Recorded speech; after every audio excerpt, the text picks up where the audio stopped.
দীর্ঘ 14 বছর পর ফিরে পাওয়া ময়দানে ভালোবাসার ফুটবল নিয়ে মাঠে তিহুড়িয়া মিলন সংঘ। দীর্ঘ 14 বছর পর নিজেদের মাঠ ফিরে পাওয়ার আনন্দে বিশেষ ক্রীড়া অনুষ্ঠানের আয়োজন করেছে তিহুড়িয়া মিলন সংঘ। আজ 27শে জুন বেলা 2:30টায় সংঘের নিজস্ব ফুটবল ময়দানে অনুষ্ঠিত হয় ভালোবাসার ফুটবল ফিরে পাওয়া ময়দান শীর্ষক এই অনুষ্ঠান। দক্ষিণ 24 পরগনা জেলা ক্রীড়া সংঘ অনুমোদিত 1958 সালে স্থাপিত এই ক্লাব বরাবরই এলাকার ক্রীড়া ও সাংস্কৃতিক চর্চার পীঠস্থান হিসেবে পরিচিত। অনুষ্ঠানে প্রধান অতিথি হিসেবে উপস্থিত জাতীয় দলের প্রাক্তন ফুটবলার দীপঙ্কর রায়, প্রাক্তন ফুটবলার রাজু মণ্ডল ও সনত মণ্ডল। বিশিষ্ট অতিথিদের মধ্যে ছিলেন দক্ষিণ 24 পরগনা জেলা ক্রীড়া সংঘ পরিষদের সম্পাদক সুপ্রিয় ঘোষ, ফুটবল সেক্রেটারি দক্ষিণারঞ্জন মুখার্জি এবং সংঘের প্রবীণ কর্মাধ্যক্ষ ও ক্রীড়া সংগঠক প্রভাস মণ্ডল। সহযোগিতায় রয়েছেন শম্ভু সাহা। তিনি বলেন, অনুষ্ঠানে জেলার অন্যান্য ক্রীড়া সংঘের সম্মানীয় সদস্যরাও আজ মাঠকে পূর্ণ করে তুলেছেন। বিশ্বাস, ফিরে পাওয়া ময়দানে এই ফুটবলের আসর এলাকার নতুন প্রজন্মের মধ্যে খেলার প্রতি ভালোবাসা আরও বাড়িয়ে তুলবে এবং হারিয়ে যাওয়া ফুটবল সংস্কৃতি পুনরুজ্জীবিত হবে। অনুষ্ঠানকে ঘিরে ইতিমধ্যেই তিহুড়িয়া ও পার্শ্ববর্তী এলাকার ক্রীড়াপ্রেমী মানুষের মধ্যে ব্যাপক উৎসাহ দেখা গিয়েছে।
দিলীপ বাবুকে একটু মঞ্চে তাড়াতাড়ি খেলা আবার শুরু হচ্ছে। মঞ্চে আছেন মল্লিকা মণ্ডল, গেস্ট প্রচুর প্লেয়ার উঠতো, আবার মাঠে এসে খেলবে, আবার বড় মাঠে এখান থেকে যাবে। ক্যামেরাম্যান কেন খেলা বন্ধ হয়ে যায় না, কিন্তু খেলা আবার ক্যামেরাম্যান আশিস, যেখানেই থাকো তুমি মঞ্চের কাছে চলে এসো। দারুণ লাগছে, দারুণ মাঠ, দারুণ পরিবেশ, দেখতে পাচ্ছ চারদিকে লোক খেলা দেখতে এসে। এটাই আনন্দ ব্যাপার যে মাঠ আবার খুলেছে, আবার লোক মাঠে ভিড়ে আসে। মাঠটার একটা ঐতিহ্য আছে, এই মাঠটার একটা ইতিহাস আছে, এই লোকাল যারা এখানকার এলাকাবাসী তাদের একটা ইমোশন জড়িয়ে আছে এখানটায়। অতএব এই যে মাঠ, এই মাঠে প্রচুর বড় বড় খেলোয়াড় যারা তারা খেলেছেন, এখানে ব্রাজিলিয়ানরা কোচিং করেছেন। তো এই যে ঐতিহ্য, এটা কিন্তু মাঝখানে নষ্ট হয়ে গিয়েছিল। 15 বছর এই মাঠটা অন্যরা দখল করেছিল এবং তারপরে এখানে এই মাঠটা যেহেতু একটা ফুটবল খেলার মাঠ, এখানে ক্রিকেটের জন্য একটা মানে কর্পোরেট কালচার, ভাড়া দেওয়া, বিভিন্ন কর্পোরেট কোম্পানি এসে ভাড়া নিচ্ছে। তো এই জিনিসটা লোকাল মানুষ যারা এলাকাবাসী তারা সেটা পছন্দ করছিল না, কারণ ফুটবল খেলার মাঠে ক্রিকেট পিচ করলে কিন্তু সে খেলার মাঠটার যে আসল গুণগত মান সেটা নষ্ট হয়ে যায়। তো বহুদিন পর আজকে বহু বছর পর আজকে এই জায়গাটা ফিরে পেয়েছে এলাকাবাসী, আজকে খুশি, আমরাও খুশি। এবং আমরা চাইবো যে এই যে খেলাধুলো শুরু হলো, খেলাধুলো তো মানে মানুষের একটা ঐতিহ্য, খেলাধুলো মানুষের একটা পরিকাঠামো গড়ে তোলে। তো এই কারণে খেলাধুলোর যে এই শিশুদের যে পরিকাঠামো সেটা গড়ে তুলুক, এখানে আরও এলাকাবাসীর উন্নতি হোক। আর আমরাও চেষ্টা করব যে এই মাঠের উন্নতির জন্য আমরা পশ্চিমবঙ্গ রাজ্য সমবায় ইঞ্জিনিয়ারিং অ্যান্ড টেকনোলজি যে আমাদের রাজ্য সমবায় আছে, সেখানে আমরা যে উত্তর বিধানসভার যে সার্ভে রিপোর্ট রেডি করছি, যেখানে আমরা কোথায় কোনটা দরকার, রাস্তা, ড্রেন, স্বাস্থ্যকেন্দ্র, আইসিডিএসের কী অবস্থা, এই সমস্ত কিছু দেখছি। তার মধ্যে এই খেলার মাঠটাকেও আমরা রাখবো, যাতে এই খেলার মাঠের উন্নতির জন্য আরও কিছু করা যায়। এবং সেই রিপোর্টের অনুযায়ী আমরা চেষ্টা করব যাতে এটা আরও উন্নতি করা যায়। আপনার নাম আর পরিচয় দাদা? আমার নাম অনির্বাণ সেন চৌধুরী। আমি WBSc ITE এবং WBSc ET এই পশ্চিমবঙ্গ রাজ্য সমবায়ের এই দুটি অ্যাপেক্সের আমি চেয়ারম্যান। আমার ফোন নাম্বার 8240911182। Thank you. গত 35-40 বছরের না প্রথম সিপিএমের যারা ছিল তাদের কমিটি বা তিনটা কমিটি মিলে ছিল।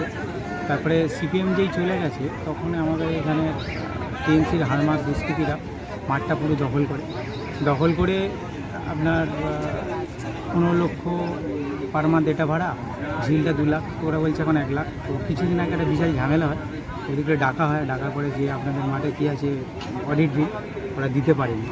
তো তারপরে মোটামুটি ডিস্ট্রিক্টটা 15 বছর ধরে বন্ধ ছিল।